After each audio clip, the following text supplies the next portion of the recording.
kenyangkan dan peliharaku seumur. Biarlah gitar yang bermusik saja. Terima kasih Bapa. Biarkan hati kami Engkau pakai untuk kebenaran-Mu. Di dalam lagi menciptakan lebih segala yang ada, lebih dalam lagi ku cinta Kau Yesus, ku mengasihimu, ku mengasihimu, ku mengasihimu. Tuhan, terima kasih hari ini kami mau mendengar sedikit dari firman Tuhan. Berkatilah kami dengan firman-Mu. Nasihatilah, ajarlah, dan tegurlah, kuatkanlah kami dengan firman-Mu. Kami siap mendengar Tuhan berbicara kepada kami. Dalam nama Yesus kami berdoa. Amin. Kemarin kita pergi ke bukit di mana Yesus mengajar. Selain ucapan bahagia, seluruh khotbah Yesus ada dalam Matius pasal 5 sampai pasal 7. Jadi sekarang saya mau bicarakan salah satu khotbah Yesus di bukit yang terkenal, yaitu hal kekhawatiran di Matius pasal 6 mulai ayat yang ke-25 sampai 34, ya. Karena aku berkata kepadamu, janganlah khawatir akan hidupmu, akan apa yang hendak kamu makan atau minum. Jangan khawatir pula akan tubuhmu, akan apa yang hendak kamu pakai. Bukankah hidup lebih penting daripada makanan, tubuh lebih penting daripada pakaian? Pandanglah burung-burung di langit yang tidak menabur, tidak menuai, tidak mengumpulkan bekal dalam lumbung, namun diberi makan oleh Bapamu yang di surga. Bukankah kamu jauh melebihi burung-burung itu? Siapakah di antara kamu yang karena kekhawatirannya dapat menambah sehasta saja pada jalan hidupnya? Mengapa kamu khawatir akan pakaian? Perhatikanlah bunga bakung di ladang yang tumbuh tanpa bekerja, tanpa memintal. Namun aku berkata kepadamu, Salomo dalam segala kemegahannya pun tidak berpakaian seindah salah satu dari bunga itu. Jadi jika Allah mendandani rumput di ladang yang hari ini ada, besok dibuang ke dalam api, tidakkah kamu terlebih lagi menandani kamu, hai orang kurang percaya? Sebab itu jangan kamu khawatir dan berkata, apa yang kami makan, apa yang kami minum, apa yang kami pakai. Semua itu dicari bangsa-bangsa yang tidak mengenal Allah. Akan tetapi Bapamu yang di sorga tahu kamu memerlukan semuanya. Tapi cari dahulu kerajaan Allah dan kebenarannya, maka semua akan ditambahkan padamu. Sebab itu jangan kamu khawatir akan hari besok, karena hari besok punya kesusahan sendiri. Kesusahan sehari cukup untuk sehari. Ini hal kekhawatiran, dan di sini Yesus melarang pengikut-pengikutnya supaya khawatir. Ya, jangan kamu khawatir. Kalau kita lihat alasannya kenapa Tuhan Yesus melarang kita khawatir, ya tadi di ayat 27, siapakah yang karena kekhawatirannya dapat menambah sehasta pada jalan hidup? Satu hasta itu berapa meter?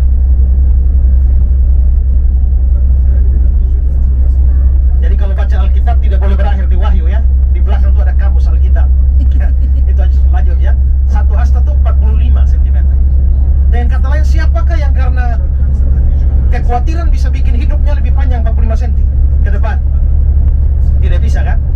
Kalau ternyata kekhawatiran tidak bisa bikin hidup tambah panjang, lalu untuk apa khawatir? Ya. Lalu yang kedua, di ayat 34 tadi, jangan khawatir akan hari besok, karena hari besok punya kesusahan sendiri. Kesusahan sehari cukup untuk sehari. Jadi rupanya ide di balik itu adalah begini, setiap hari punya susahnya. Lalu Tuhan sudah kasih kemampuan kita pikul hari ini. Saya ambil contoh, Tuhan kasih beban hari ini 10 kilo, lalu Tuhan kasih kekuatan untuk pikul 10 kilo. Hari ini ada masalah, ada kesulitan 10 kilo, ada kesusahan 10 kilo. Kita sanggup, kenapa? Karena Tuhan sudah kasih kekuatan pikul 10 kilo. Tapi bayangkan bahwa Bapak Ibu mulai khawatir besok bagaimana, ya. Maka beban 10 kilo besok diambil untuk hari ini. Maka hari ini sudah pikul 20, padahal kekuatannya 10. Kalau khawatir 1 minggu, ambil 70 dari depan. Khawatir 1 tahun, ambil semua ratusan kilo dan pikul hari ini, padahal kekuatan yang Tuhan kasih 10 kilo. Maka kekuatan 10 kilo pikul 360 kilo. Stres tidak? Stres. Mati tidak? Mati itu. Gantung diri? Bisa, ya kan? Karena itulah sebenarnya kekhawatiran itu memperberat hidup. Makanya Tuhan bilang, pertama, khawatir tidak bisa bikin panjang hidup. Kedua, khawatir itu bikin hidup tambah berat. Lalu ngapain kita khawatir? Ya? Tapi Tuhan Yesus juga membangun argumentasi. Saya ingin mengajak kita berpikir, Tuhan Yesus ini guru yang hebat. Dalam mengargumentasikan tentang jangan khawatir, dia memakai suatu pola terbalik. Apa pola terbalik? Dia bicara hal besar ke hal kecil, selanjutnya dia bicara hal kecil ke hal besar. Nah, sekarang saya mulai dari hal besar ke hal kecil. Itu di ayat 25. Jangan khawatir akan hidupmu, jangan khawatir pula akan tubuhmu. Bukankah hidup lebih penting dari makanan dan tubuh lebih penting dari pakaian? Hidup lebih penting dari makanan, tubuh lebih penting dari pakaian. Oke, kita mulai satu persatu. Hidup lebih penting dari makanan. Antara hidup dan makanan mana lebih mahal? Hidup apa? Hidup lah ya, iya kan? Hidup kan? Hidup lebih mahal. Hidup lebih mahal. Terus yang kedua, ya, bukankah ya tubuh lebih penting daripada pakaian? Tubuh dengan pakaian. Kalau tubuh dengan pakaian mahal mana? Mahal tubuh lah, Pak.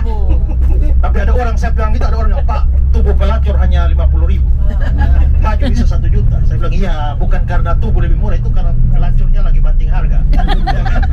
Tapi tubuh lebih ini. Artinya coba saudara lihat, hidup lebih penting daripada makanan, tubuh lebih penting dari pakaian. Maka hidup dan tubuh sudah punya nggak tubuh dan hidup? Berarti yang mahal dua-dua itu sudah dipunyai. Ya kan? Yang murah dua-dua, masakan Tuhan sudah kasih 2 yang mahal, Tuhan tidak bisa kasih 2 yang murah. Nah, kalau begitu yang mahal sudah dikasih, yang murah tuh include di dalam. Di Liverpool ada seorang pekerja yang kepengen libur ke kampungnya. Tapi untuk libur ini zaman dulu, jadi libur ke kampungnya harus naik kapal, tunggu kapal putaran, ini lama sekali. Jadi dia akan kerja menabung supaya bisa membiayai hidupnya di kapal, beli tiket dan pulang bisa bawa oleh-oleh. Sementara dia masih kerja-kerja, tiba-tiba jadwal kapal sudah datang. Dia periksa uangnya hanya cukup untuk tiket, tidak cukup untuk makan dan lain-lain. Dan dia berpikir, waduh, kalau tunggu putaran berikut akan sangat lama. Jadi dia mulai hitung berlayaran ke kampungnya itu 1 minggu. Tapi uangnya habis di tiket. Lalu dia pikir-pikir, sudahlah, biar beli tiket, kan 1 minggu ini saya rasa bisa kuat puasa. Ya, akhirnya dia beli tiket dan tidak punya uang apa-apa lagi. Dia bilang, tahan saja. Dia lihat orang makan, dia tahan 1 hari, tidak makan. Dia lihat orang makan lagi, dia sabar 2 hari, 3 hari dia lihat orang makan, sabar. Ya, tidak ada uang sama sekali untuk beli makan. Akhirnya hari ke-5 dia sudah tidak tahan lagi, hampir mati. Maka dia pikir, kalau saya tidak makan, saya pasti mati. Tapi kalau saya pergi makan dan tidak bayar, kemungkinan besar mereka lempar saya di laut dan mati. Tapi kalau mereka dilempar ke laut dan mati, berarti saya setelah makan saya mati dalam keadaan kenyang. Tapi kalau saya tidak makan, berarti saya mati dalam keadaan lapar. Jadi saya pilih mati dalam keadaan kenyang. Maka dia pergi ke tempat makan dan dia pesan semua makan sebanyak-banyaknya, makan sekenyang-kenyangnya, minum sekenyang-kenyangnya. Setelah itu dia bilang, sekarang siap mati. Ya. Lalu dia bilang, sebelum mati saya mau tanya petugas dulu, kira-kira makanan yang saya makan itu bayar berapa ya? Lalu dia panggil petugas ini, berapa biayanya? Petugas, maksud Bapak? Ya, semua biaya yang saya makan ini, berapa biayanya? Pak, nggak perlu bayar. Kenapa? Waktu Bapak beli tiket itu sudah termasuk makanan semua. Waduh, hampir mati ya. Nah, karena tiket lebih mahal, makanan sudah include di dalamnya. Nah, tubuh saudara itu lebih mahal, hidup saudara itu lebih mahal. Maka pakaian dan makanan itu sudah include di dalamnya. Waktu Tuhan berikan hidup dan tubuh, Tuhan sudah include di dalamnya makanan. Kalau begitu, ngapain kamu khawatir akan hidupmu? Ini besar ke kecil kan? Sekarang Tuhan Yesus balik. Sekarang dari kecil ke besar. Pandanglah burung-burung di langit, yang tidak menabur, tidak menuai, tapi diberi makan Bapa. Pandanglah bunga bakung di ladang. Pandanglah burung di langit. Burung apa? Ya, yang Tuhan Yesus maksudkan di situ burung apa? Kalau saudara lihat ayat sejajarnya di versi Lukas, pandanglah burung gagak. Berarti burung gagak. Nah, Imamat pasal 11 mengatakan burung gagak itu adalah salah satu burung haram yang tidak boleh dimakan oleh orang Israel. Itu burung haram. Nah, tapi ternyata burung haram saja Tuhan kasih makan. Israel itu haram, jadi burungnya tidak bisa dimakan. Maka burungnya tidak ada harga. Ya, burung haram saja Tuhan kasih makan. Masakan kau Tuhan tidak kasih makan. Tapi ada kemungkinan kedua, burung pipit. Menurut versi sekolah minggu, burung pipit yang kecil. Nah, kalau ini burung pipit, maka ini menarik. Coba, ada yang bisa baca Lukas 12 ayat 6? Ya, kita mau cari tahu burung pipit ini harga berapa. Lukas 12 ayat 6, coba baca. Lukas 12 ayat 6. Apabila orang menghadapkan kamu kepada majelis atau kepada pemerintah dan penguasa, janganlah kamu khawatir bagaimana dan apa yang harus kamu katakan untuk membela dirimu. Yes. Sebab pada Lukas 12 ayat 6. Oh my. Ya, Sorry. Bukanlah burung pipit dijual 5 ekor 2 duit. Sungguh pun demikian tidak seekor pun daripadanya yang dilupakan Allah. jadi burung pipit harga berapa? 2 duit. 5 ekor 2 duit. Punya duit 2, beli burung pipit dapat 5. 5 ekor. Ya kan? Kalau punya duit 2, beli burung pipit dapat 5 ekor. Kalau duitnya 1, 2,5 ekor. Dapat 2. dapat berapa? Dapat 2. Boleh 2, Kalau boleh 5, kalau 2 duit beli burung pipit dapat 5. Iya. Kalau duitnya 1, 2 atau 3. ini burung hidup loh ya. Bukan burung mati. Bukan burung hidup loh ya. 2. Beli minyak bisa 2,5. Ya. Ya, beli beras 2,5. Tapi kalau burung hidup berapa ekor? 2. Nah, sekarang lihat Matius 10:29. Matius 10:29. Apa mah? 29. Matius 10 ayat 29. Bukankah burung pipit dijual 2 ekor seduit? Oke. 2 ekor. 2 ekor seduit. Iya. Berarti 1 duit dapat 2. 2 ekor. 2 duit dapat. 4 harusnya. Tapi kenapa di Lukas dari 5? Nah, itu. Bonus. Ya kan? Bonus. Kenapa bisa kasih bonus? Diskon. Coba kalau pergi ke showroom, mobil berapa? 250 juta. Bisa 3.500? Enggak bisa. Nggak bisa. Kenapa? Barang mahal. Barang mahal. Barang mahal nggak bisa dikasih bonus. Kenapa burung pipit bisa dapat bonus? Barang murah. Barang murah. Jadi dengan kata lain, sebenarnya 2 duit dapat 4 ekor, yang 1 tuh nggak ada harga. Maka burung yang tidak ada harga, Tuhan kasih makan. Lanjut di Matius 10:29 tadi. Kalimat selanjutnya bilang apa? Namun seekor pun daripadanya tidak akan jatuh ke bumi di luar kehendak Bapamu. Dan kamu rambut kepalamu pun terhitung semuanya. Oke.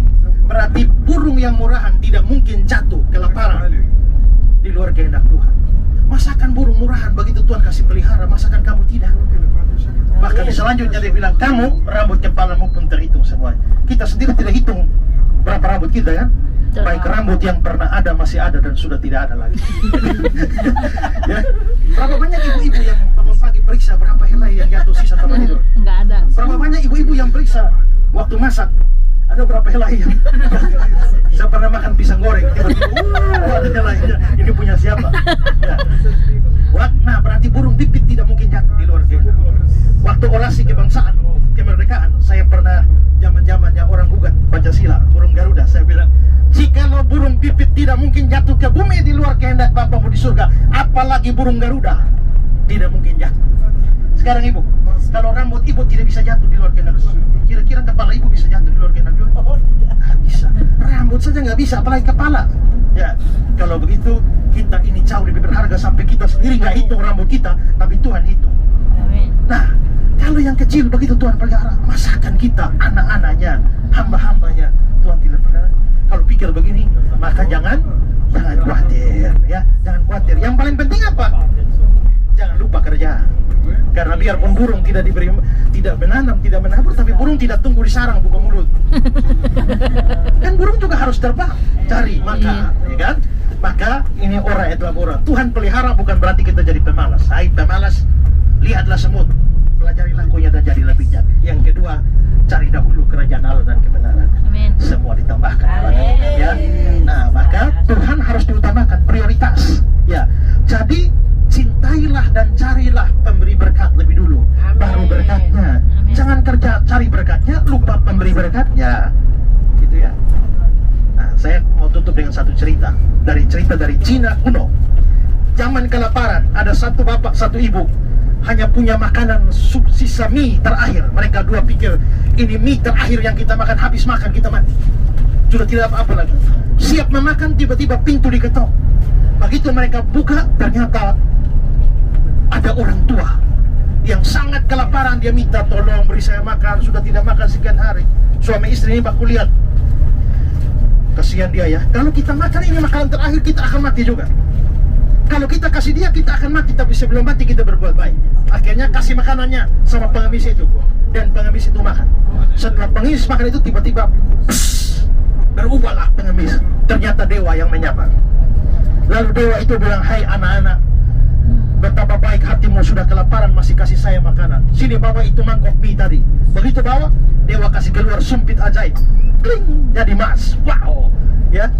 Bawa itu gelas ini, kling, jadi emas. Bawa lagi apa? Alat-alat masak, ting, ting, ting, jadi emas. Setelah semua jadi emas, dewa bilang, sebelum saya pergi, satu permintaan terakhir. Lalu si bapak dipikir, kalau piring, mangkok semua jadi emas, nanti satu hari emasnya habis. Lalu dia bilang, dewa, sebelum dewa pergi, bisakah saya minta sumpit ajaib itu saja, supaya kalau apa yang habis tinggal ting ting ting ting jadi emas. Ya, kelihatannya tamak, tapi dia pintar. Kalau dia punya emas, emas akan habis. Tapi kalau dia punya yang bisa menyebabkan emas, maka dia pasti tidak akan kekurangan. Nah, yang paling penting itu bukan berkatnya, tapi pemberi berkat. Amin. Kalau kita sudah tahu mengandalkan pemberi berkat, jangan khawatir akan hidupmu. Sebenarnya tadi saya siap khotbah lain, tapi karena dengar ibu nyanyi sehelai Di rambutku. ya, maka saya langsung rubah khotbahnya ya. Nah, hari ini kita boleh berjalan sambil berkeyakinan bahwa kalau rambut tidak akan jatuh di luar kehendak Tuhan, leher tidak akan jatuh di luar kehendak Tuhan. Amin. Mari kita berdoa. Terima kasih Tuhan untuk firman-Mu, mengajar kami tidak boleh khawatir dalam hidup ini. Ada banyak hal dalam hidup ini yang menyebabkan kami khawatir. Penderitaan, kekurangan, sakit penyakit, dan masalah-masalah lain. Tapi hari ini kami belajar bahwa kalau Tuhan sudah memberikan hal-hal yang lebih besar dan lebih mahal seperti hidup dan tubuh, Tuhan pasti bisa cukupkan yang lebih kecil dari itu. Kalau Tuhan memperhatikan hal-hal yang kecil seperti burung pipit yang tidak berharga, apalagi kami adalah anak-anak-Mu dan hamba-hamba-Mu yang sangat berharga di mata Tuhan.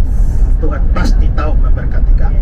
Ajar kami untuk memprioritaskan Tuhan, mencari kerajaan Allah dan kebenarannya, dan kami percaya semua Tuhan tambahkan pada kami. Dalam nama Yesus saya berdoa. Amin. Amin. Terima kasih Maestra, Tuhan berkati. Ya, kita semua diberkati, yang berkati angkat tangannya. Haleluya. Kita hanya tutup acara kita karena kita akan mendengar perjalanan kita juga mau tahu ya, dan kita mengucapkan Bapak terima kasih. Nanti Bapak tutup doa ya, berkat untuk kita.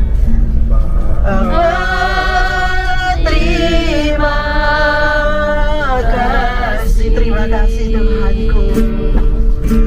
Bapa, terima kasih. Bapa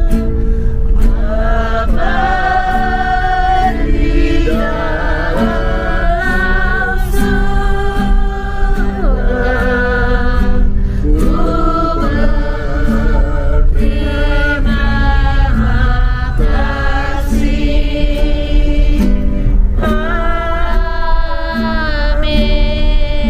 surga, terima kasih, kami sudah di penghujung ibadah kami ini, dan kami mau berdoa menjalankan perjalanan ini. Tuhan berkati perjalanan hari ini, semua tim, dan juga berdoa untuk Pak Adi, Pak Fahmi yang akan menuntun kami dalam perjalanan ini, memberikan banyak penjelasan.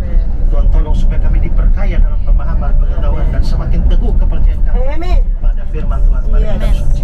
Semua Tuhan berkati yang sedang lemah tubuh, Tuhan berikan kekuatan. Amin. Juga semua keluarga yang sedang sakit, ya, kami berdoa supaya Tuhan memberikan kekuatan dan kesehatan. Kami mau berdoa untuk Pak Yosef juga yang sedang lemah tubuh, Tuhan kasih kekuatan dan kesehatan. Yes, amen. Pak Alfian juga yang sedang menderita sariawan, Tuhan tolong supaya disembuhkan. Dan semua perjalanan hari ini kami bisa menikmati. Terima kasih Tuhan. Mari kita arahkan hati pada Tuhan dan menerima berkat Tuhan. Kiranya anugerah dari Tuhan Yesus Kristus, kasih sayang dari Allah Bapa dalam persekutuan dan penghiburan dari Roh Kudus menyertai seluruh anggota tim, seluruh keluarga di dalam bis ini. Dari sekarang, sepanjang hari ini, bahkan sampai selama-lamanya. Yang percaya katakan Amin.